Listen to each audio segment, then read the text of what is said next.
আসসালামু আলাইকুম রহমতুল্লাহ। আজকে আমরা গরু গোশত রান্না করব। এটা হচ্ছে দিনাজপুরের ট্র্যাডিশন, উত্তরবঙ্গের ট্র্যাডিশন। এতে নাকি খাবারের স্বাদও একটু বেশি হয়, একটু ডিলিশিয়াস হয়। শোনা কথা, আমি জানি না, উত্তরবঙ্গের মানুষ বলে এভাবে রান্না করলে নাকি রান্নার স্বাদ দ্বিগুণ বেড়ে যায়। আসুন তাহলে আমরা রান্না শুরু করি। আজকে আমাদের রান্না হবে গরুর গোশত আর বড় বড় করে আলু। আমরা এটা বসিয়ে দিলাম। আমরা মাস্টার্ড অয়েল ইউজ করি, সরিষার তেল। আর সরিষার তেল স্বাস্থ্যের জন্য টু বি অনেস্ট ভালো। আপনারা যদি সয়াবিন তেল পরিহার করে সরিষার তেল খেতে পারেন, এটা আপনাদের স্বাস্থ্যের জন্য খুবই ভালো হবে। আমরা নিয়মিত পিওর খাঁটি সরিষার তেল ব্যবহার করি। আচ্ছা, শুরু করা যাক।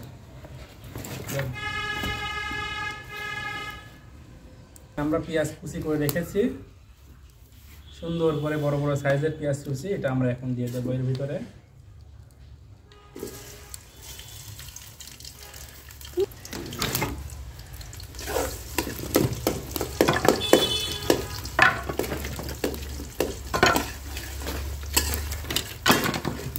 সরিষার তেলের রান্না মানে সত্যি সুস্বাদু হয় এবং স্বাস্থ্যকর হয়। সবার উচিত সয়াবিন তেল পরিহার করা, এতে স্বাস্থ্যের জন্য অনেক ভালো।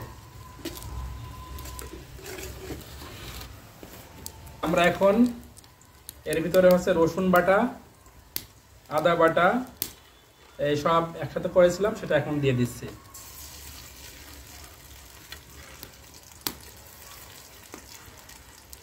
এটা একটু পানি দিয়ে ধুয়ে দিলে মানে খুব সুন্দর হবে। আমরা একটু পানি দিয়ে এটা ধুয়ে দেব।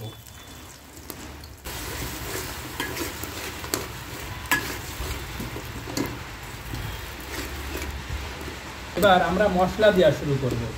এই মশলাগুলো কোনটা কি দিচ্ছি একটু দেখে নেন। এখানে ঝালের গুঁড়া দিয়ে দিলাম একটা,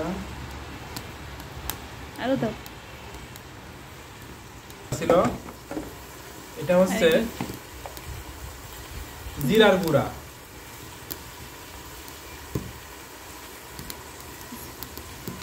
জিরার গুঁড়া দিয়ে দিলাম এটা। আর এটা হচ্ছে ধনিয়ার গুঁড়া, ধনিয়ার গুঁড়া মেরে দিই। খুব ডাল ভরে ধরছে তো।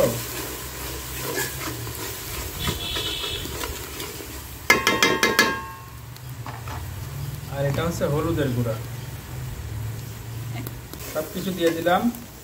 মশলা কই, মশলা আমাদের কিছু মশলাও দিতে হবে।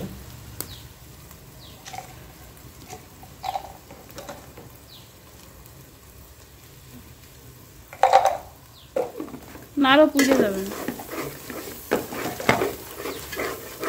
পানি দাও।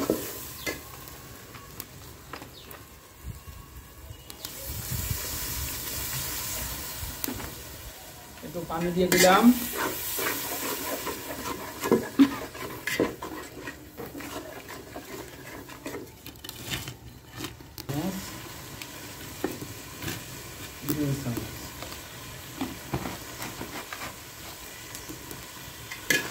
প্রচুর পরিমাণে জাল হচ্ছে এখন।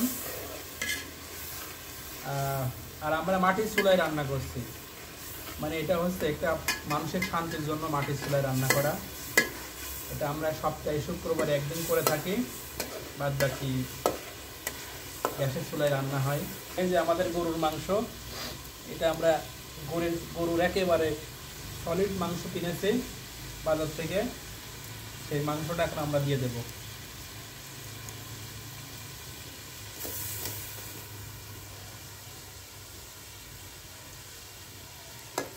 মাটির চুলায় রান্না করা খুবই কষ্ট, এটা খুবই কষ্ট হয়ে যায়। প্রচুর পরিমাণ ধোঁয়া মুখে লাগে, আর এটা খুব কষ্টদায়ক, কিন্তু রান্না খুবই ডিলিশিয়াস হয়।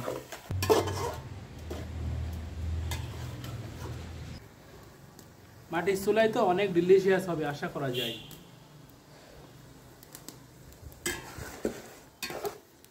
আসো 7টা দেখ কালার হয়েছে।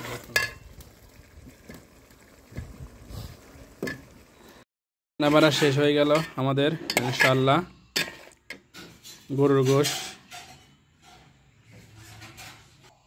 এই যে আমাদের রান্না শেষ হয়ে গেল, এখন আমরা খাবো।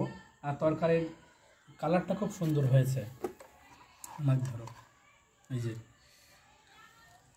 প্লেটে পানি নিয়ে নিলাম, খুব সুন্দর ডিলিশিয়াস।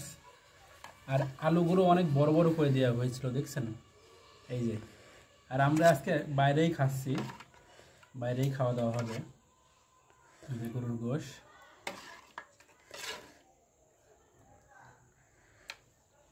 এই যে আজকে খাওয়া দাওয়া শুরু করলাম। সবাই ভালো থাকবেন, সুস্থ থাকবেন, আল্লাহ হাফেজ, আবার দেখা হবে।